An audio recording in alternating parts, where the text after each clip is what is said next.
Hi, everybody. I'm here with Twin, who's one of our peer counselors at Peer Collective. I'm Tim Desmond, and we're going to be doing some role playing around doing potentially doing a couple session. And what is it like to offer peer support to more than one person at a time?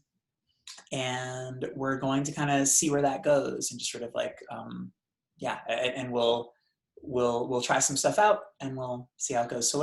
So Twin, why don't we start with um, maybe tell me, or actually probably the fastest thing to do would be role play the user that has been talking to you that kind of initiated this session, and just sort of like if you look at her and you say, what would you like from this session? She says, Okay.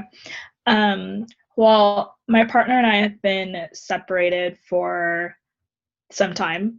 It was not great at first, which is what caused the separation. I felt really emotionally and physically distant from him. I felt like I wasn't being desired. And so that kind of led to our separation. There just wasn't any, like, the intimacy just wasn't there, and I just felt really distant from him. More recently, we've been more cordial now, and we have an open dialogue. We still live together, but we're very much, emotionally separated, but we are more cordial now, and he's open to having discussions on where we should go now. So basically, we want to figure out, do we want to actually get back together and do this for real or not? Personally, I've been working on myself a lot, just trying to love myself better. So this isn't something that I want to jump into just for the sake of getting back together with him. We want to figure out together if this is the right path, or what is the right path moving forward. And he's open to sitting with me in a peer collective session to figure that out together. cool. So let me, before we move on and ask him, I just want to see if I'm hearing you right. So it sounds like the biggest thing you're looking for is clarity about whether you want to try to have to get back, to sort of get back, or try to continue, or to sort of move the relationship back into sort of like a deeper place, or just to kind of give a relationship a try with him. You're wanting clarity about that. The part that wasn't working for you before was, it sounded like, intimacy, and you said like feeling desired, where those are the biggest things that weren't working before. Yes. Okay. Yeah. The physical affection just wasn't there. Yeah.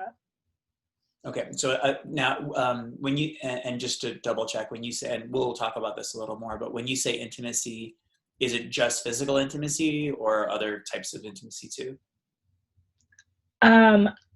I think it started with the physical intimacy, and then it affected how I felt, I guess, our emotional relationship was, if that makes sense.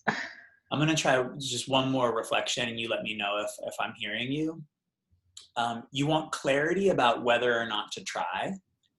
And if you were going to try, you'd need to feel like that there was a good chance that you would have more like emotional closeness and physical intimacy, that we're going to be like, that it was going to be more possible this time around. And that's like kind of the biggest thing that would make it, the thing that would make you feel like you'd want to try, is that those things were on the table. Am I getting that right? Yeah, and I guess just for him to be all in agreement as well, and that's like where we both want to go, and it's not just me. Yeah, totally. That he's not, you wouldn't want him doing it out of a feeling of obligation. You'd want him to feel excited about it. Okay. Now, thank you. And now I want to ask your partner. So then Twin is going to make up something. Personality, and you get, again, you have to sort of imagine this person a little bit, but I'm sure you'll do great. So I'm going to ask your partner, what do you want from this session? Like, what's the best outcome for you? I mean, we still live together. We have children. I actually don't know if the children are theirs, but I'm just going to pretend for this scenario it Sure. is.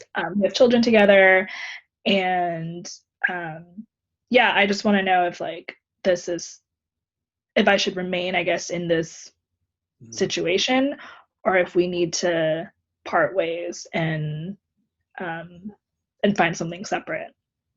Yeah. And what would be like if you were imagining like what would be best case scenario for you? Like or I would say like if you were going to stay in the relationship, what would you want? Like what would make that feel exciting for you?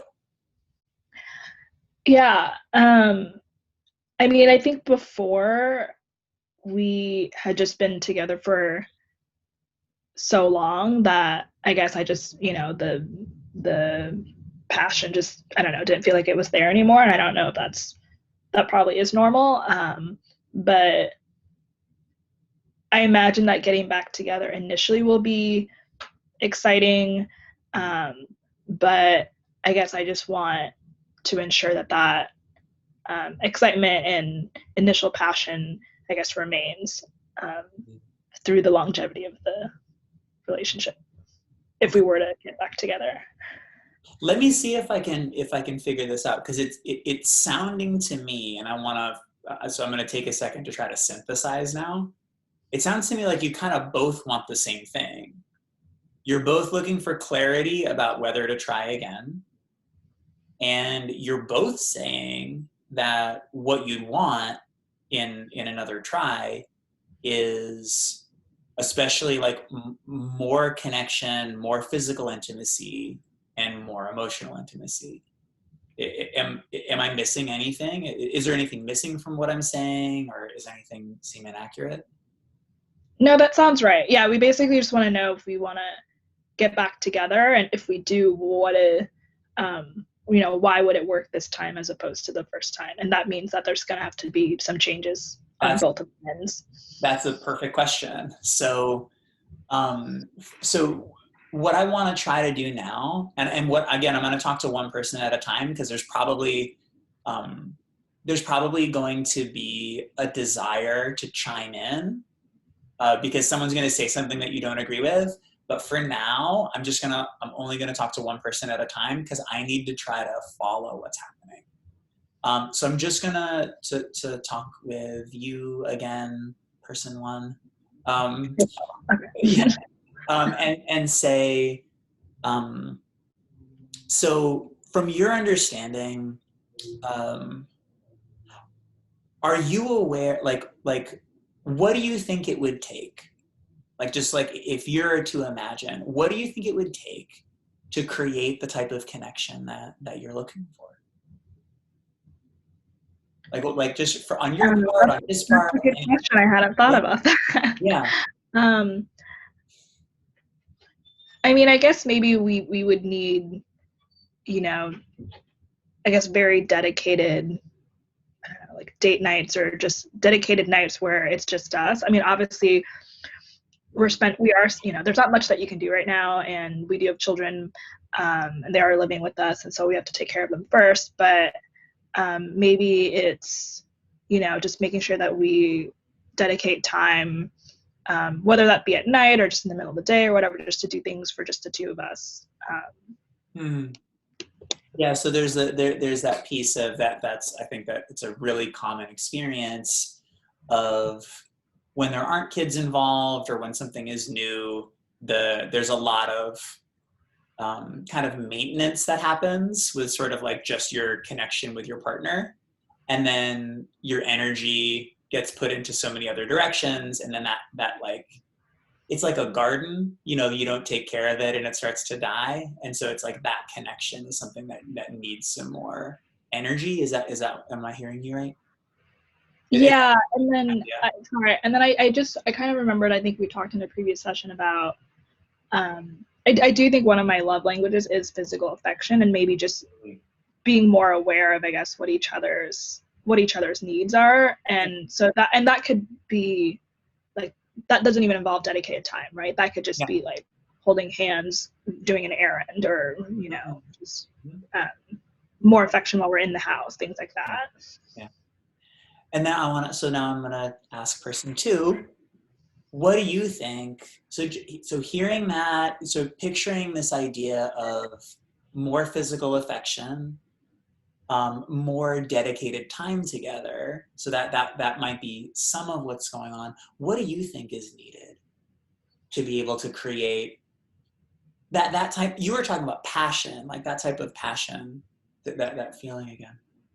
Yeah, I guess it could also be a combination of, I guess, not having the passion, and then also just knowing that there are just times when I am just tired and I guess I don't feel up for, the physical attention that she might need. Yeah. But for her to understand that that's not me like pulling away intentionally. Mm-hmm. Um, and that's just kind of me just trying to like decompress and just get on with the day. And, I'm just tired and maybe I just want to go to bed or whatever. Let's look at, so yeah, I'm curious. What's the classic dynamic in your relationship that you feel like pulls you apart? And I'm because you just described a situation where you, person two, are like, kind of burned out at the end of the day. You don't like, and you're sort of a little more withdrawn because you're low energy. And then you feel like your partner interprets that as rejection. And that sort of creates this resentment. And I'm curious, like, is that like the pattern that you guys see? I want to be person one now because I feel like person one would jump in and be like, yeah, Okay, that's exactly how I feel. I feel rejected every time, great. and um, and that's not something I want, in a partnership, obviously. And then that just makes me feel bad about myself. Um, and and if he's telling the truth and that it actually isn't a reflection on how he feels about us and it's just him being tired, then it's good to know that, because on my end, it just feels like cold rejection. Yeah. Now this is the part of the training that's going to be interesting. We're gonna swap roles. You're the peer counselor now, and You're I'm gonna gonna stop be the those. users. Okay. Uh, Okay. so I'm and so now as the peer counselor, so what you just heard me say was, yeah, that's exactly what happens. Like I totally experience that as rejection. And if it's not if he's just tired, then yes, that would be nice to know. But Mhm. yeah, that's totally how I feel. And now you're my peer counselor. And where do you go having had them clarify their issue in this way? So person two, I guess, did you know that that's how she's been feeling? That you pulling away, you being tired at the end of the day, that makes her feel this way and that makes her feel bad. And that's, Yeah, but what am I supposed to do? Like it's just like I have all of these responsibilities. There's like so many other things, and it's like I just don't have the energy to, like she wants me to like come home after all of this other stuff and then just like have all this like energy for her, and I just don't. yeah. And I totally hear that. But maybe before we get to, I guess, what you can do, I just want to understand that. And I guess I just want to clarify for her sake that um, you are saying that this isn't rejection on your end. This is just you feeling, No, tired yeah. and I'm just feeling tired. But then when she takes it personally, I do get a little resentful. mm, But mainly it's just that I'm feeling tired. okay. So so what I'm hearing person two is that initially these feelings of maybe being withdrawn or pulling back or whatever, it's not rejection, it's no reflection on the relationship, but when she takes it really personally, um, and when she feels like it's because I'm doing something more malicious than I am, that makes me feel resentful. Yeah. And then person one, um, just the initial, I guess, lack of affection already makes me feel rejected. But I guess with this new information, about how, I guess, you shouldn't take it that way. How do you feel? I mean, I guess it's good and it's good to know. I'm just like, but how, I don't know, like, but I still just want to feel closeness. You know what I mean? It's like, it's fine for you to feel tired, but like, I just need it. Like, I just feel like it's like we end up being so distant from each other because we're so tired all the time or whatever. And it's just like, I just want to feel some closeness too. Okay, so I think now I'm understanding that you both, and I guess we said this in the beginning, that you both want to find the same things. And it sounds like, I mean, everything I'm hearing so far, I'm not hearing any like red flags or I guess huge blockers to if you wanted to move forward. It sounds like you both just want to move forward together, and figure out how to meet each other's needs.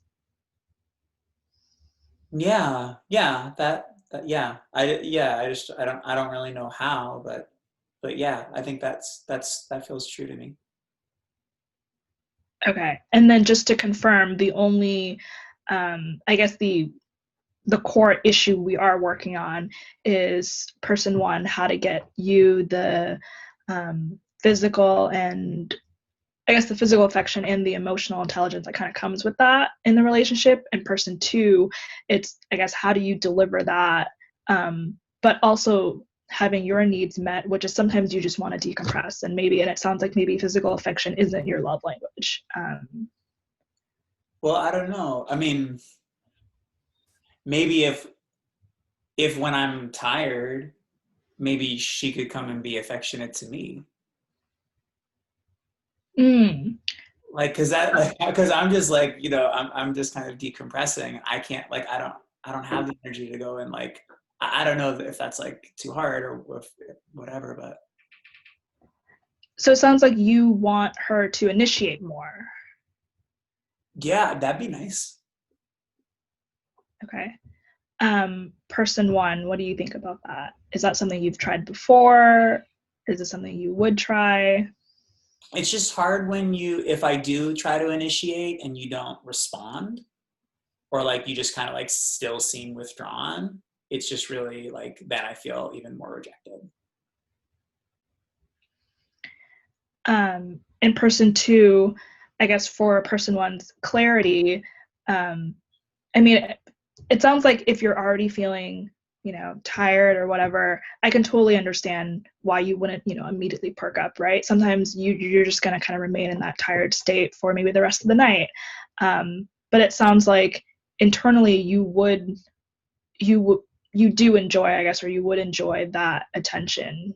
And if it's Yeah. an issue, and I guess person one just needs to understand that your state, I guess your outward state might not reflect that. I mean, maybe I can just say like thank you and like this is night, or just like let you know that like that yeah, like I'm feeling kind of burned out, but I'm glad that you're here. Maybe I could just say that type of thing with that, if that would help. I think it could. I don't know. Person one, would that help? Yeah. All right, so I'm gonna pause for a second and just say, so like coming out of this twin, how did that feel for you?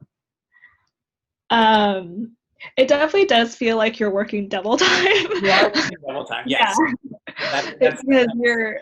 I mean, obviously for this scenario, because I'm trying to keep the two people straight, but like I feel like in real time, I have to watch. I'd have to watch what I say even, I don't know, more closely because I don't want to like offend anyone and I don't want to I guess I'm just like constantly afraid that I'm going to say something that might trigger one person to withdraw from the session, like for their enthusiasm for continuing the session, if that makes sense.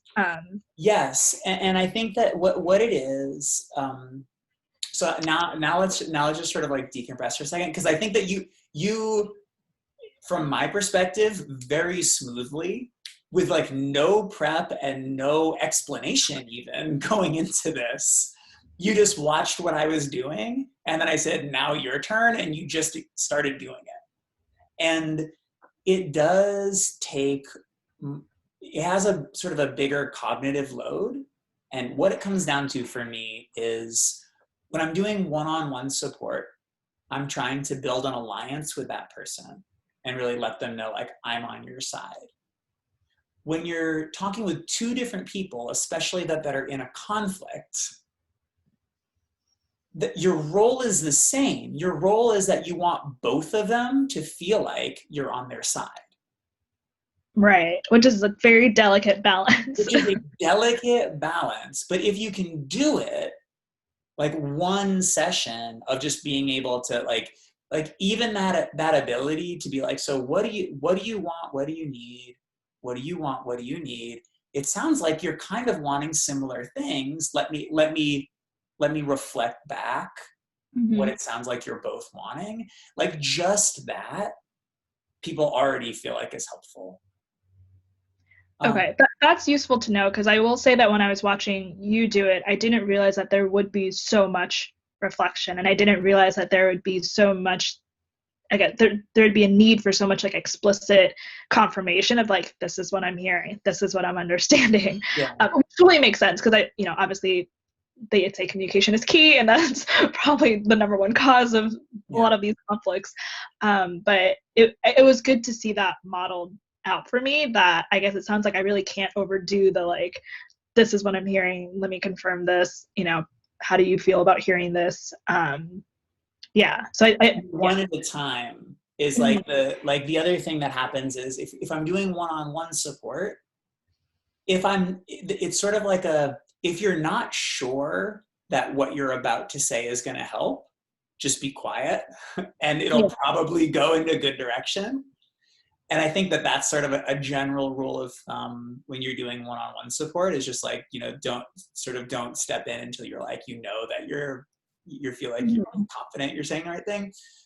With couples, if you're passive, they're just going to have the fight that they have when you're not there. Yeah, that was, so when you brought up it being a more cognitive load, that was immediately what I thought of, because in one-on-one, you can rely on just pausing and giving them more space, and they're going to talk, they're going to continue talking, or you can rely on like minimal encouragers and just be like, things like that. But here it feels like I have to intentionally lead the conversation, whereas in my one-on-ones, I tend to let the person lead because it's their time, but to your point, I can't let these two people lead, because then they wouldn't need me. Right. They'll most likely just have the same fight that they usually do. So it feels very much like I need to facilitate this conversation, and I need to make it productive. So I think it's just like there's more pressure just to feel like, oh, this has to be a very productive conversation, and I need to. It doesn't. I wouldn't say that. Like, I don't think that putting pressure on yourself matters that much.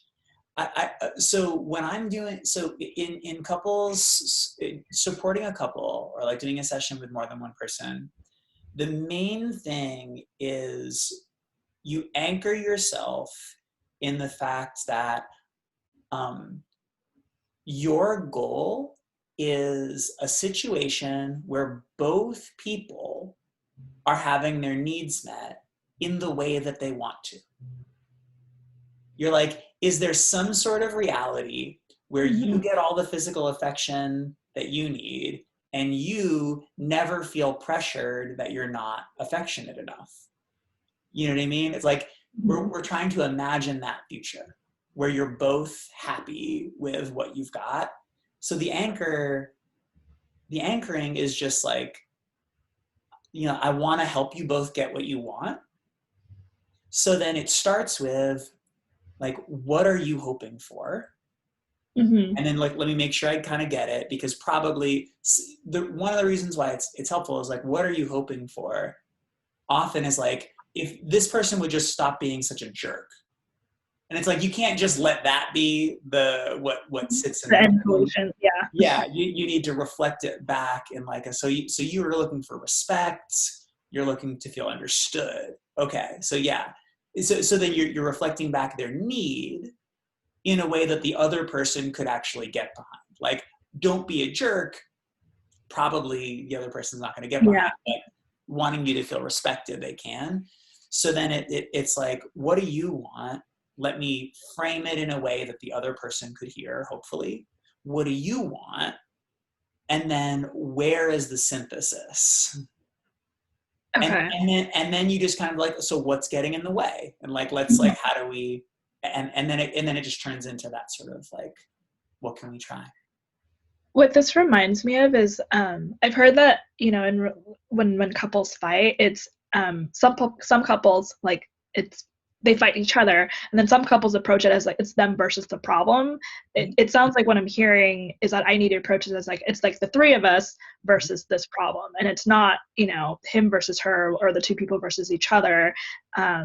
It's like we're all on the same team, Yes. ideally. And this specific situation, it does sound like they want the similar outcome, and then it's just, I guess, trying to find a middle ground to get there. The reflecting the needs part, that's also really helpful. So it sounds like I need to reframe any negative aspect about the other person into ideally what, you know, the first person would need versus, like you said, I just need them to stop being XYZ. It's I need them to start being ABC.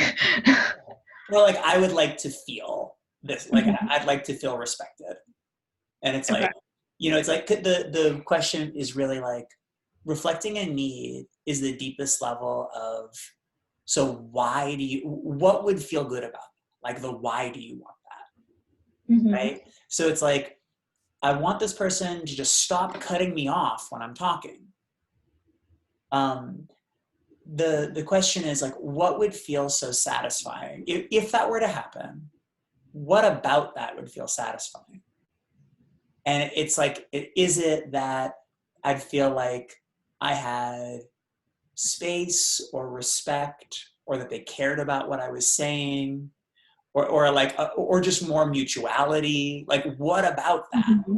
is the thing that would make it feel good? And whatever that answer is, that's the need. Gotcha. Oh, I like that method. Okay, so if I can't figure out what the need is, I can just ask them like, Yeah, yeah. that. It's like, so what is, so yeah, so what about that would make it feel really good? Like imagine that they did do that. Mhm. What would feel so good about that? And then you're like, okay, so it sounds like you're looking for understanding, or you're looking for, like, because you could even interpret the couple that we just did as one person wanting closeness, connection, affection, and the other person wanting that too, plus some autonomy of Mhm. like not wanting to feel pressured to deliver your Mhm. affection. And so it's like, yeah, so what we're looking for is like you getting all of the affection that you want, and you getting affection and autonomy to be Mhm. able to like be able to be yourself and be burnt out when you're burnt out. And so like but exactly what you're saying is you can create that experience of it's us versus the problem by modeling I'm on both of your sides. Mhm. And it is, it's like, yeah, and it's like it's similar to, yeah, it's like there is like a level of complexity to it, but I'd say more than anything it's a more active role. Yeah. Um, which which I'm happy to take on after this experience and Cool. being, I guess, slightly more prepared for it. And I guess my only last question is about like the ending. You Yes. know, I don't know how long they're going to book. I don't know if they're going to book multiple sessions. So let's pretend I only have half an hour with them, you know, Yeah, and I would say so. It's standard for in like the couples therapy world that an initial session is 2 hours. So I would Mhm. recommend that they do an hour. Um, Okay. but the one thing that's kind of nice when you're starting with a couple thing, so let's say in the future somebody books a half hour and then they're there with their partner and you didn't even know that they were going to be. You Hmm. can say, okay, so we only have 30 minutes. We might not get through everything that you want to get through. And it's sort Okay. of like expectation setting. It's like, Yeah. we only have an hour.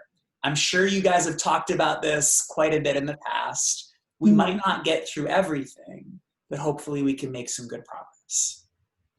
And Okay. then when you get near the end, so it would be something like, okay, so for each of you, what do you want to like from everything that we've talked about, what do you want to take from this session so far? And kind of get them to kind of do their, this is the nugget I'm going to take. Yeah. Okay. I like those questions. Those are very helpful. Okay. So, and that also helps take the pressure off. If I just set the expectation at the beginning, this isn't like a magic solution to everything. And I like that last question because it puts the onus on them to figure out what they're going to do instead of me having to say, okay, now you're going to do this, now you're going to do that. Okay, that's yeah.